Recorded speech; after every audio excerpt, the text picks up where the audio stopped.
Thank you, Cheryl. Good morning, everyone. Today we'll cover wireless for corporate environments. There's a lot of different wireless out there, and so today in this environment where we see wireless, whether it's used for an audio conference, a video conference, maybe some voice lift or big sound reinforcement at those annual company meetings, there's a lot of different considerations that we need to review before deploying wireless systems. And today is designed to help simplify and guide that decision-making process.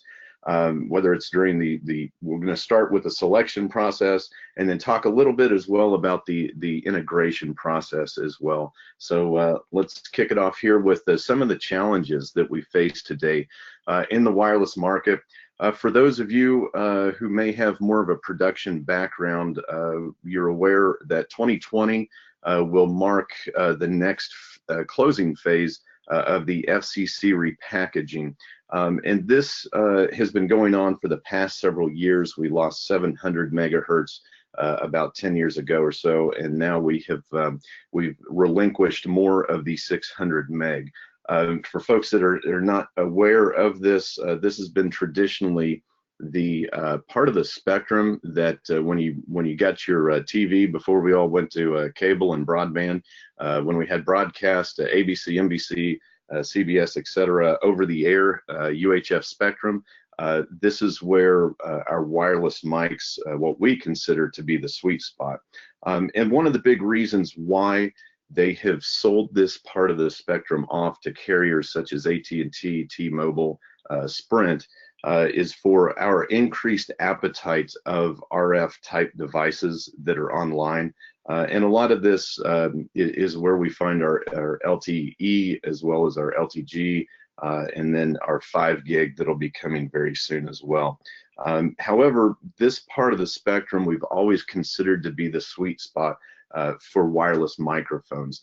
And a lot of that has to do with the physical properties of the actual electromagnetic wave that we have for that wireless. More of us know too that our homes have become much more wireless, as well as our office space, whether it's wireless headsets for call centers, wireless printers. You walk into your boardroom or your meeting room and you've got wireless video access to your monitors. Everything has become more and more wireless. And as we know that our office space, as they have efficiently engineered the same amount of space for more people to occupy, that simply means that we have a lot more folks with more wireless devices, as well as more conference rooms with more wireless devices, but yet we're still in the same wireless spectrum. So the number of users versus that spectrum has kind of the ratio has now gone to more users. It's packed into a tighter space. However, we do have some wireless opportunities, even though we do have a lot more folks and devices in that space. With the change in the FCC, they have allowed us to look into new areas of spectrum for us to work in, which is a great opportunity. Shure has lobbied with the FCC with other partners to investigate these new areas. And we know just in general that wireless doesn't necessarily require as many cord drills. If we can send this back to a device that's mounted to a wall instead of a cord drill or additional conduit that has to be run through the building, that our infrastructure and design costs can be reduced as well. And of course, a lot of these spaces, we have portable systems and flexible systems that allow multiple configurations. So we don't have a lot of wiring that's stretched across the floor or things that need to be plugged into a wall. So again, wireless has been a great way to increase our effectiveness, as well as change the way that we meet in some of these meeting rooms and flex spaces. And of course, scalability with wireless. You're no longer tied to a single piece of copper per microphone or per system that we can simply add, whether it's access points or additional antennas, that we've got the capability of adding more participants to these meetings to make them more effective. Today we're going to focus on digital wireless and a lot of the benefits that we have because of the digital wireless. So the increased spectral access that we talked about in certain parts of the spectral environment, analog devices really could not play by the rules that were required by the FCC. So by switching to a digital platform, that has allowed Shure and obviously other wireless manufacturers to access different parts of the spectrum that gives you flexibility as well as different workflows with your wireless devices. Also, from analog to digital, traditionally analog transmission took up a little bit wider bandwidth, so it had a larger footprint in the RF spectrum. And when we switched to digital, which is a part of that repack, as well with your TV stations, your DTV stations now, you can now consolidate a lot of those channels in a smaller part of the spectrum closer together, which also in the same manner, we have been able to have higher channel counts in tighter spaces as well. So we do have better efficiency today than we did years back. And because it's digital, this also gives us additional security. Shure has gone out and invested in the AES 128 and AES 256 NIST validation process. There's our validation code there. So even though it is digital, unlike analog where you could tune into that part of the spectrum and pick off that audio or decode it, you cannot decode the audio here once it's encrypted. Because it's digital as well, this gives us added network input and output from a remote management and monitoring side. In the past, the control really started at the receiver, and you had basic control there, but from the standpoint of controlling all the way to the actual microphone itself, we were a little bit limited on that because it was an analog one-way transmission. Now we have wireless digital devices that are true transceivers. And of course, digital audio. With a traditional analog transmission scheme, you tended to have higher noise floor in the devices. So we had that hiss or that air on older devices, as well as the frequency response was a little bit limited. Now we've got great studio quality reproduction, and that digital audio can now live on a network and be routed to multiple devices as well. So it's great, it's awesome. Let's get on with our digital wireless. But how do we choose the right wireless? And what we want to go through on the next few slides is just a quick needs analysis. And this needs analysis starts with a spectrum scan. So the idea behind the spectrum scan and why we start here is that depending on what is in your RF spectrum, will help you decide which product line as well as what part of the spectrum you'll be able to operate in. So the spectrum scan simply lets you know how much other traffic is in your space, which may be inside of your building. It may be someone else in your building.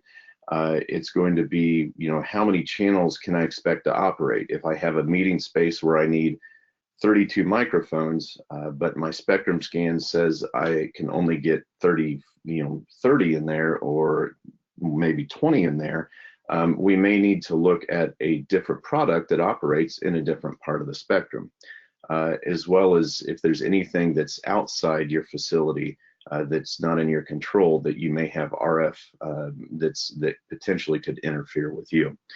Now, we want to know how quick and easy can we get this spectrum scan done. As you know, Shure has won many accolades for their service and support. And so the following quick list here, whether it's your preferred partner that's an authorized Shure dealer, our trusted manufacturer representatives, as well as folks like myself in the market development area, can all help facilitate these scans. For folks that are heavy users of RF, or maybe you're in an area such as Dallas that has a very, very high density of RF with DTV. There are also third-party professional RF coordinators out there that can help do what we call a spectrum study. And this spectrum study is really a deep dive full analysis, and they really lay out a roadmap of where you should be, where things are, and the best game plan if you're planning on scaling RF, say over a very large campus.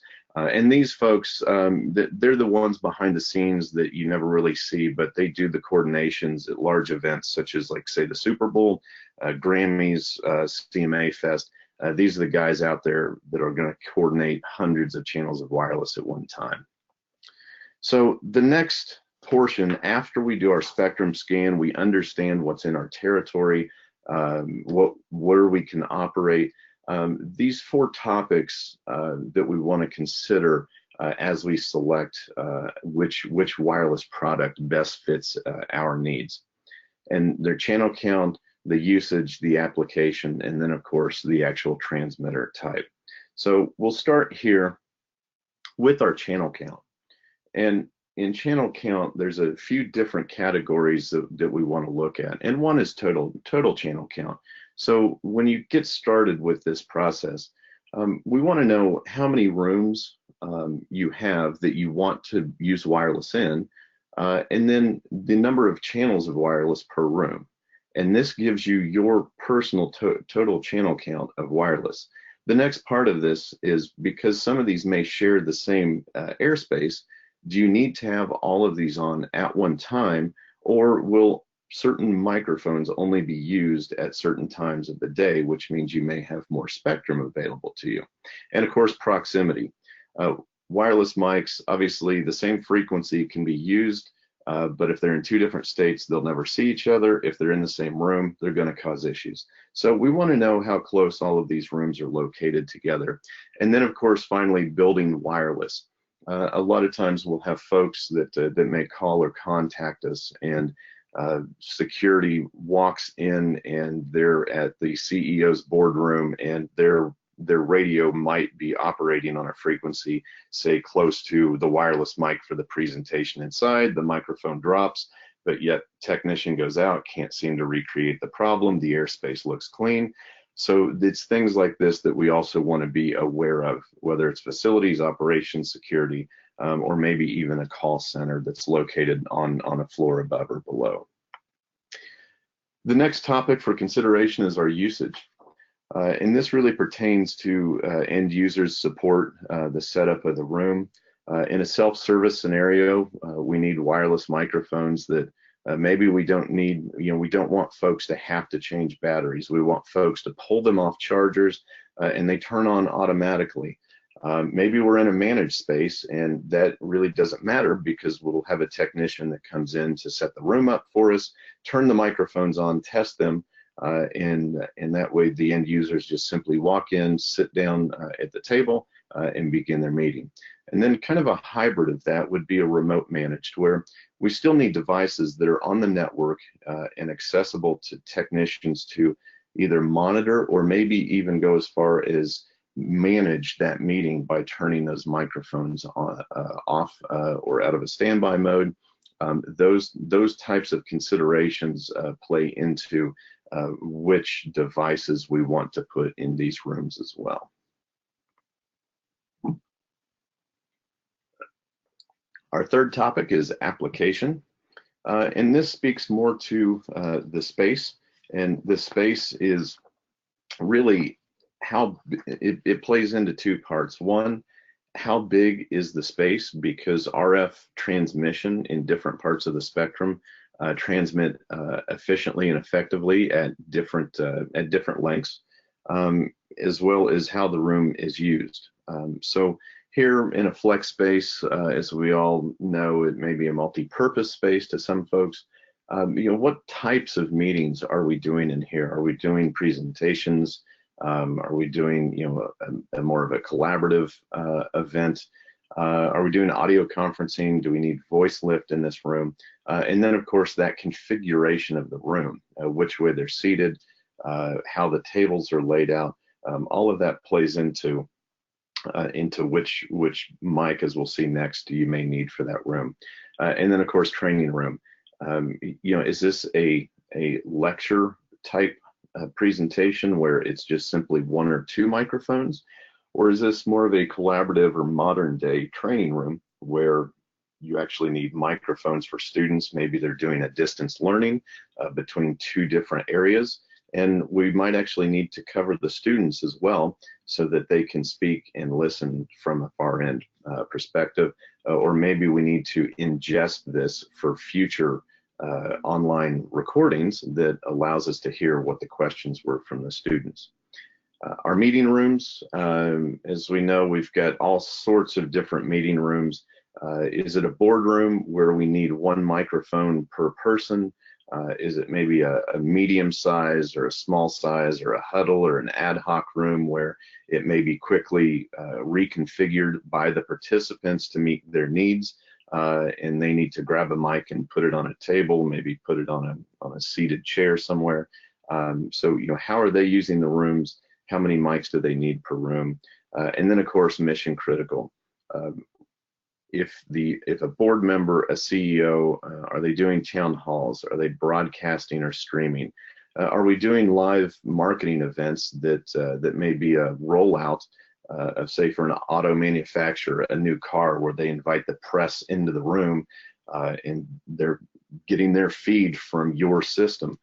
We want to make sure that the audio does not drop, that there's confidence for the technician, as well as the person walking on stage, that the audio will be clean and perfect. And of course, our final topic will be transmitter type. As we all know, these are not all handhelds are built the same. We'll talk about that when we get to just a quick product review. But the form factor and the function of the handheld is great to hand off if you're doing a Q&A piece.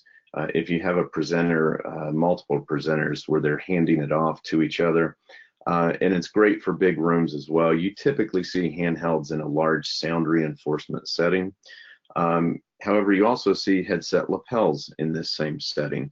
What's nice for folks that may be presenting that want to be hands-free, it's great, as well as folks that may not do a lot of presenting. Sometimes they may not hold the mic in the right place, or they, with the lapel, they may actually turn their head to the left or the right, where the headset gives you a very consistent distance from the talker for that consistent sound, hands-free, and the end user that's presenting does not need to necessarily worry about holding the mic in the right place.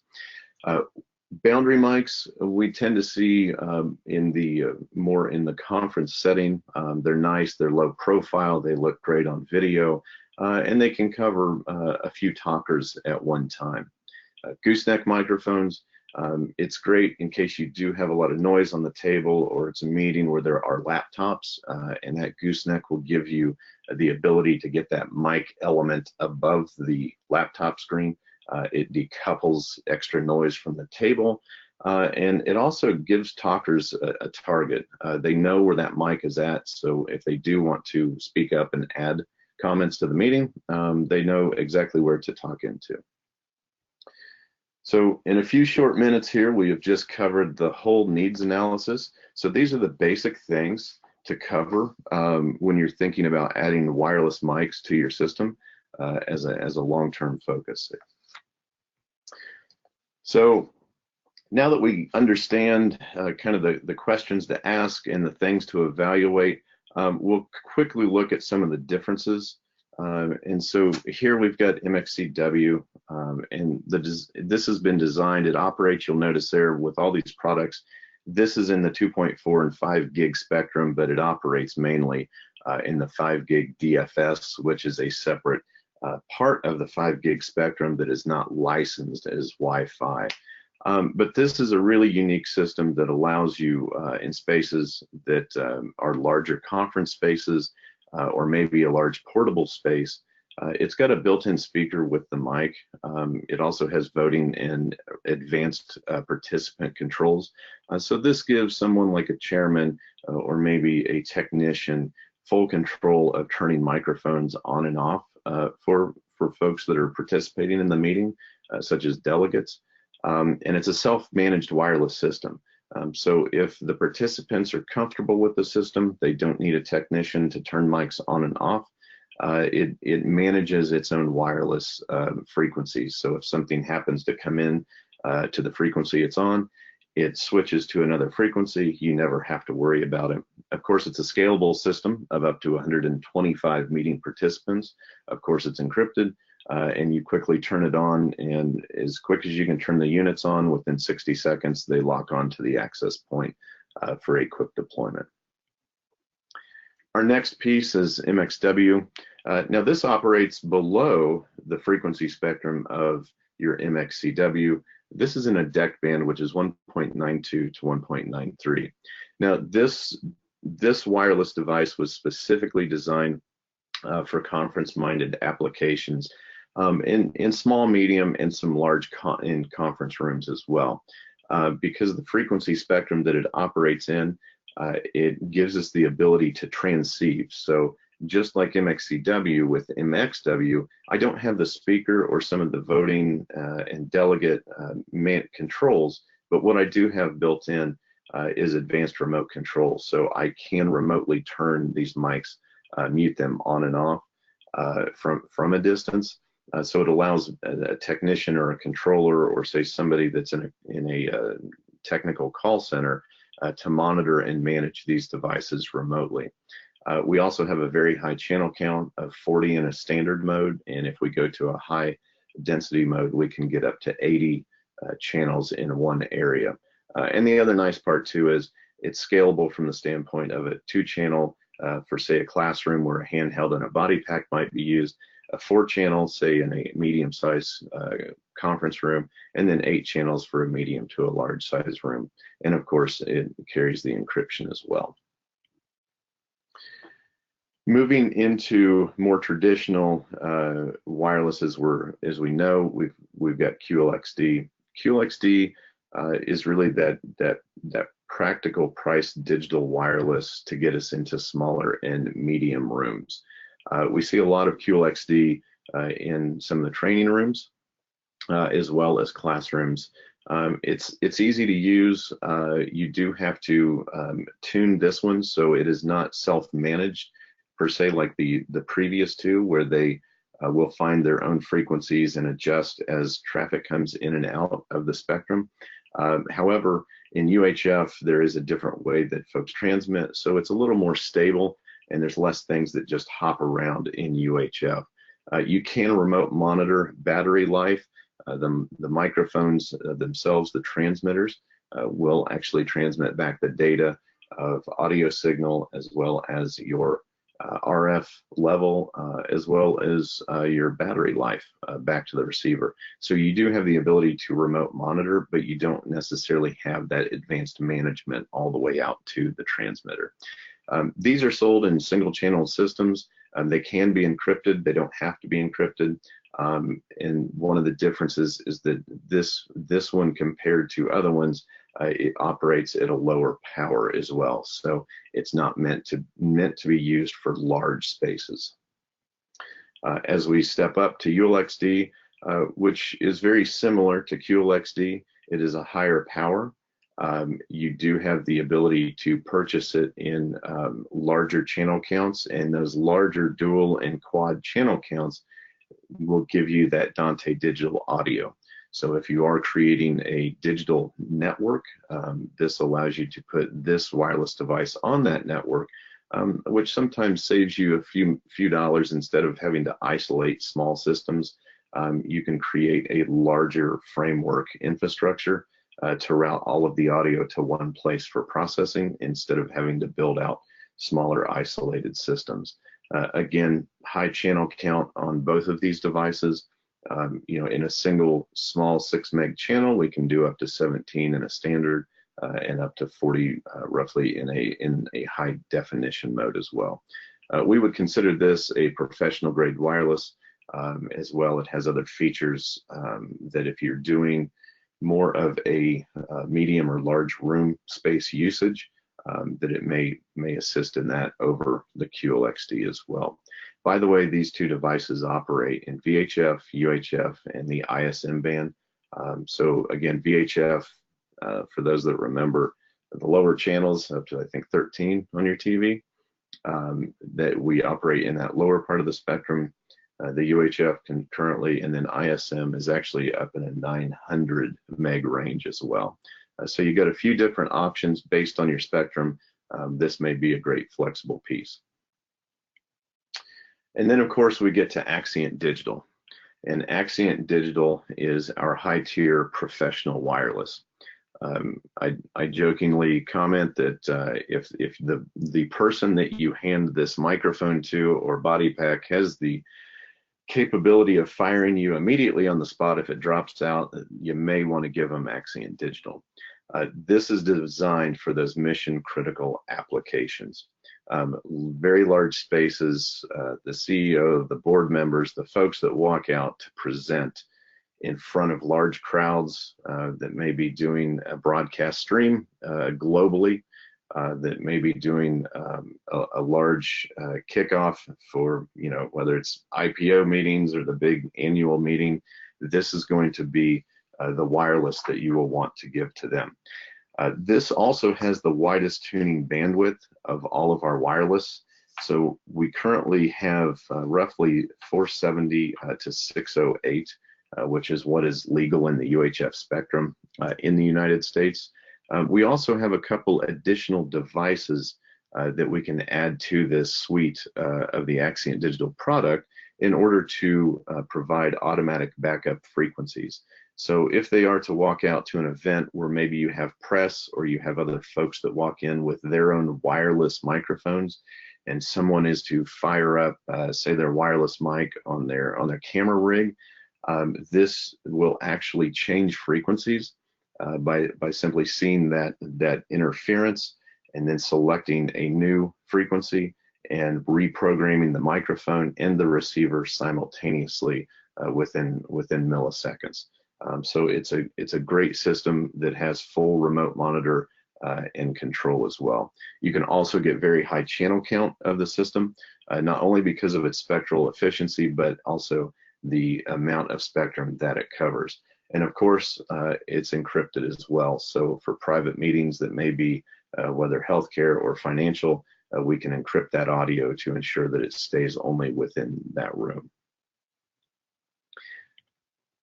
So now that we've kind of shown the wireless, we saw a lot of kind of repetitive feature sets with digital because they are digital. And here's just kind of a quick overview of that to kind of consolidate that. So a true self-managed wireless where we can set it up, MXCW, MXW, and Axient Digital, where we can have backup frequencies set up for Axient Digital that allows the system to essentially avoid any type of interference, would be those three. Everything can be remote network management. We've got network ports on all these devices that allow us to monitor battery life, as well as view audio levels and other basic controls like that. And then we move to remote network control. So if we want to fully control everything down to the actual transceiver, to the actual microphone itself, these would be the three that have that capability. And of course, Dante Digital Audio, as more and more folks build out digital audio networks on their enterprise network, these would be the devices. QLXD, of course, does not have that. Everything has AES encryption into it. And then when we talked about transmitters, well, if you need boundaries or goosenecks, currently these would be the three that will give you the handheld, the belt pack, the boundary, and the gooseneck shown there. And of course, don't forget about network charging stations so that we can remotely monitor that all of our batteries or all of our transmitters got put into docking stations and they're properly recharging, or we've dropped batteries in and we need to see how long it'll be till a full charge. All of them also have that feature set as well. So we'll talk briefly just to meeting spaces, sizes, where we would see these devices used. And in these smaller huddle spaces, 1 to 4 channels, we typically have spaces that MXW is great for a self-service space. You walk in, you pull the microphone off of the charging station, it automatically comes on, and you simply lay it on the table, you're ready to go. If we're looking for a little more cost-effective, smaller space like that, QLXD is a great way to go as well. Obviously, you can pull it off the charging dock. You might have to turn that on. We do have boundaries and goosenecks for that space as well. So that may be a little more cost-effective option for that. Medium matches the same too. You might even see ULXD in that meeting space. And then when we go to the large meeting spaces, and we're also talking a larger channel count, again, MXW, ULXD for the higher power might be the way to go for that space. And of course, boardrooms, in some of the smaller boardrooms, MXW may be a great option from a spectrum perspective, ULXD, and of course, Axient Digital. If we have folks that are in that space that we need to make sure where we're recording or presenting, AD is a great piece for that room. Portable carts, we're seeing a lot of folks that are doing portable systems for flex spaces, or maybe they check the cart system out to roll it into a space where we don't want to spend the money on infrastructure to permanently mount it. MXCW is a great piece. Again, MXCW provides your speech reinforcement system on the unit with the microphone. It allows you to talk to everybody in the room, and because of Dante and analog I/O on the MXCW, it's a great piece that allows you to translate that into any type of codec, whether that's soft codec or hard codec, and of course MXW. And if you just need a system that's deployable, we're finding a lot of folks that are doing corporate offsites or CEO level offsites where there will not be technicians on hand, very small, private, intimate meetings. This allows you to simply plug in the MXCW access point, put power on that, and then simply power to the units by turning them on, and you've got a small inclusive system.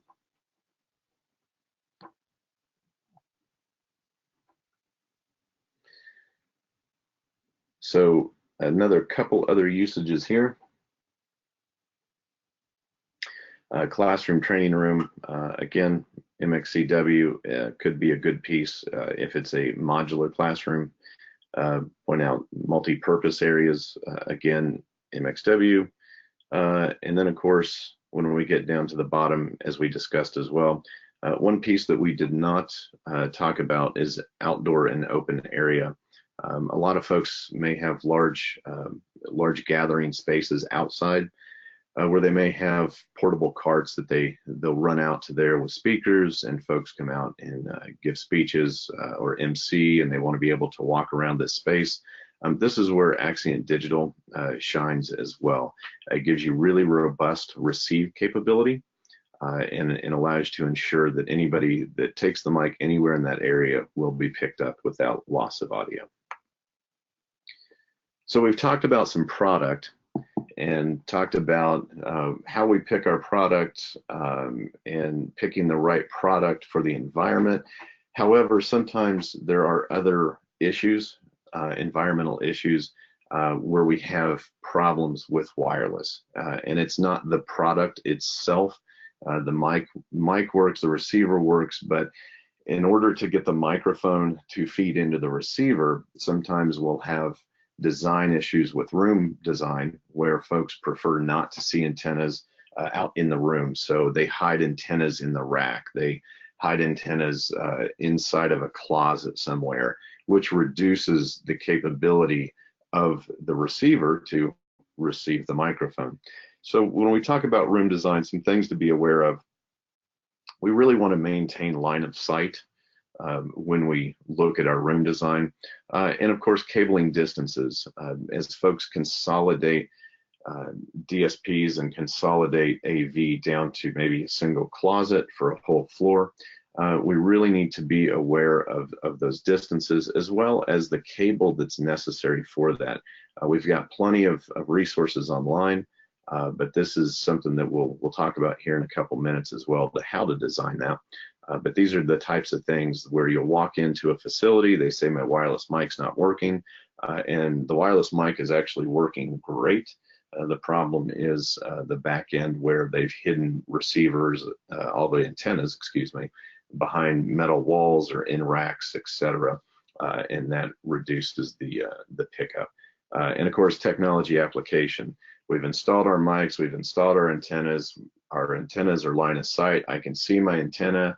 I'm running full power, and yet I have no audio passing from the mic to the receiver. Sometimes folks do not complete those scans that we talked about, and you're sitting right inside of, say, an actual digital TV channel, which we've seen before, where they somehow accidentally programmed that right on top of another heavier, hotter frequency than what we had. Then right next to it, maybe 20 meg away, it's wide open. And of course, too many devices used at one time. You walk into a facility, they've turned their wireless mics on, and somebody next door has decided to purchase wireless mics for their department, and all of a sudden they compete, as well as other maybe Wi-Fi devices. If we were, say, using GLXD, for instance, that operates in 2.4, call centers with headsets. So we need to be aware of all these devices, and we need to coordinate each other so they all play well together.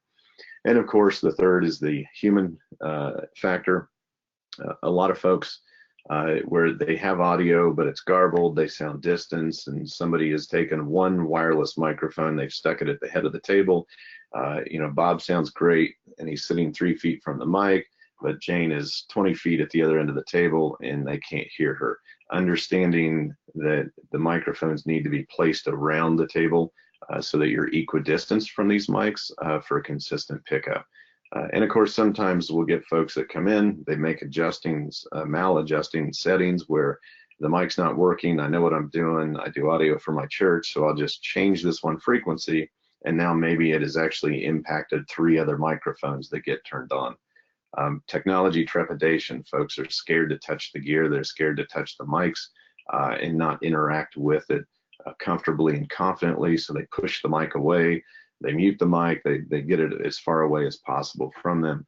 And of course, technology expectations. Folks think that just because you got one wireless mic in the room, we're going to pick up everybody, and it's going to sound the exact same as a headset from a boundary mic sitting 20 feet away. One of the other things that we like to talk about is intelligibility. We've put our wireless mics in the room, but there's a lot of other things to consider as well to enhance our intelligibility of the meeting spaces. And this is just a quick drawing of some of the things that we see in our area, whether that's noise from external, from internal, all of these things. Your voice is competing with all of these other noises and all these other, whether it's duct noise or exterior things, folks in the hallway talking. That talker that's talking into that mic is competing with all of this background noise. So just making sure that we've got things that we can do to make sure that it's the best intelligibility as possible. Things like acoustical treatment in the room. This helps absorb some of the reflections in the room, as well as absorb some of the external and exterior noises that are getting into the room. Sometimes our HVACs are really loud, and this is something that is induced by the actual noise of duct sizing. Some of these can be adjusted as well. And the other thing too, of course, is technology application, making sure we're using the right number of mics and the right microphone type for the application. And like we said before, making sure we have consistent distances between the talkers and the microphones. So a couple quick resources that you can follow up with. We talked about frequency coordination. We've got Shure Wireless Frequency Finder. It's a great tool online that will help you find the frequencies in your area that are known frequencies registered with the FCC database, our DTV channels, to help coordinate and select during your design and evaluation process. And then we talked about antenna distribution and the importance of reception. The Shure Wireless Accessory Wizard will help you with the types, the cables, the lengths, and then wireless mic remote antenna tool as well. So this specifically gives you cable lengths, cable models, and this will help calculate those distances of loss. So a little more technical, but great resources that in the preliminary design, you can understand how to best set up your room for success.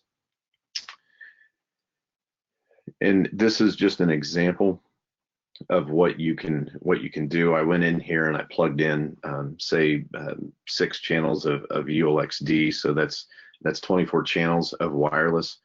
You'll notice there's only one set of antennas. A lot of folks say, hey, well, I've got 6 mics, I guess I need another set of antennas. That's not true. As long as you've got one set of antennas that's set up properly, and here you see we're going through an 844, which is an actual antenna distribution splitter, if you will. We're hitting that. We've got 50 feet of cable, and it gives you the model number of the cable, and then it breaks out which set of antennas. And then you'll notice a little note that just says, hey, set the amplifier to +6 in order to compensate for the cable loss. And you can see we've got 24 channels of wireless off one set of antennas. Now, if you don't like these antennas and you're like, you know what, I don't like the shark fin black thing in the room, I'm in a corporate environment that's not the auditorium, I need something that looks a little cute, then we can simply modify this design and add the 864, which is a flat flush mount antenna. And then again, it tells you, hey, set these to 10 dB to give you the proper compensation for the cable loss and the distance. So these are quick, easy tools that are free for you to use. And these are the types of things that if you run into issues, by all means, you've got the ability to call into any of our support folks, and they can help you out with that at any time. One last piece too, if you're running more than 50 channels of wireless, there is licensing allowable by the FCC. And what this allows you for future usage is to get into some of the different spectrum as that happens down the road. Currently, we have one part of the spectrum called the STL area that's available to Axient Digital. And what this just means is you're allowed to operate, but you do have to register with the FCC when you use that part of the spectrum. That part of the spectrum is typically used by professional broadcasters. So you simply have to register with them, and the only way to register is with a license. So if this is something that might be of interest to you, we do have, this is from our webpage, information on this, as well as folks that we can refer you to in that licensing process as well. And of course, what we never want to forget, last but not least, is the Shure Audio Institute. Great folks. Great thing. Oh, that's an automatic flop. So a great place for all of this information, for webinars, seminars, additional learning for you and your team out there, that's free to you, that will house all of this information along with certifications and just more and more product informations and trainings that come as quick as we can produce them and put them online. So with that, I'll turn it over to Cheryl with any questions. Fantastic. Lots of great information. Thank you so much, Michael. Got a couple of questions here, so I'll get those out there. And if you have any questions, now's the time. Please type away, and we'll get to as many as we can before we reach the top of the hour. First question I've got here, it's about sort of using different systems. So say you have a really high channel count. Can you combine different series of wireless to achieve a higher channel count? And if so, how can you do that? Yes. So we have had to give a unique example, it is a very large facility in Dallas, and specific to Dallas, they've had a lot of the DTV consolidated into a very small part of the spectrum, along with emergency channels that you cannot operate on. So it happened to be a house of worship, but what they did is they wanted the AD for the main pastoral staff, for the executive staff, that anytime they were on stage, they had Axient Digital. They wanted the control of it as obviously, as well as the robust reception.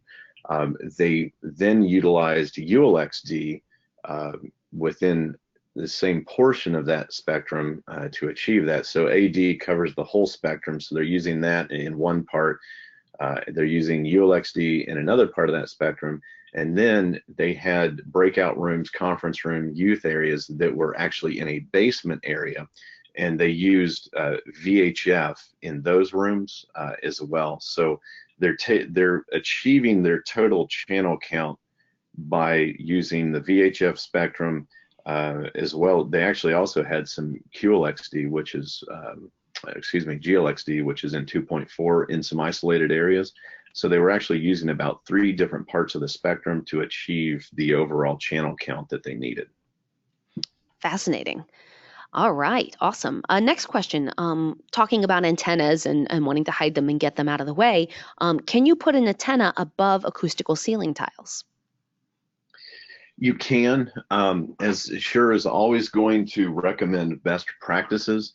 However, when you do put things like that and you do want to hide them behind acoustical panels, it's not unheard of and it's not impossible. But what you do want to do is just test and verify what your dB loss is, if any, behind that panel. So you want to make sure that some panels, some drop tile ceiling panels may have a foil covering on the back of it for insulation purposes.